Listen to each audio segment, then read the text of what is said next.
Bonjour à toutes et à tous et bienvenue dans votre bulletin d'actualité du 29 janvier 2025. Aujourd'hui, nous allons parler de 3 événements majeurs. La conférence des régulateurs des médias à Dakar, un rapport critique sur la loi d'amnistie au Sénégal et l'annonce du New Deal technologique. Restez avec nous pour tous les détails. Commençons avec un événement important qui s'est tenu les 27 et 28 janvier à Dakar, la 8e conférence des présidents des réseaux francophones des régulateurs des médias, organisée par le Conseil national de régulation de l'audiovisuel, CNRA. Cette rencontre a réuni des experts du secteur pour discuter de la régulation des plateformes numériques. L'enjeu principal, trouver un équilibre entre la liberté d'expression et la nécessité de réguler les contenus en ligne. Le ministre de la Communication, Aliou Sall, a insisté sur l'importance d'un cadre qui protège les citoyens sans entraver la liberté de la presse. Avec la montée des fake news et des discours haineux sur Internet, cette régulation devient un défi majeur. Faut-il renforcer les lois existantes ou créer de nouvelles mesures adaptées aux réalités du numérique?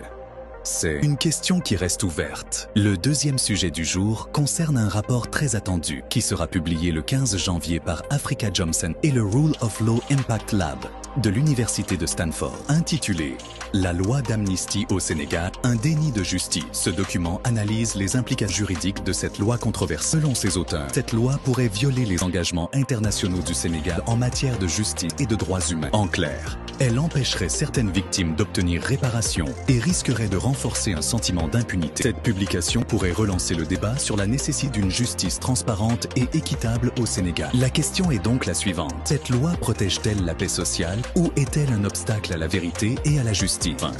Parlons d'une annonce qui pourrait marquer un tournant pour le Sénégal, le lancement du New Deal technologique. Prévu pour le 24 février 2025, ce programme ambitieux vise à transformer le pays en un leader du numérique en Afrique. Les objectifs sont clairs. Développer des infrastructures numériques solides pour garantir la souveraineté technologique. Rendre Internet accessible et abordable pour tous, même dans les zones rurales. Former des jeunes aux compétences numériques de demain, comme l'intelligence artificielle et le cloud computing. Encourager l'innovation et l'entrepreneuriat technologique. Avec cette initiative, le Sénégal veut attirer les investisseurs et se positionner comme un hub technologique en Afrique. Mais reste à voir si les moyens suivront pour concrétiser cette ambition. Voilà pour les grandes actualités du jour. Entre la régulation des médias, la question de la justice et le virage numérique du Sénégal, le pays est à un moment clé de son évolution. Et vous?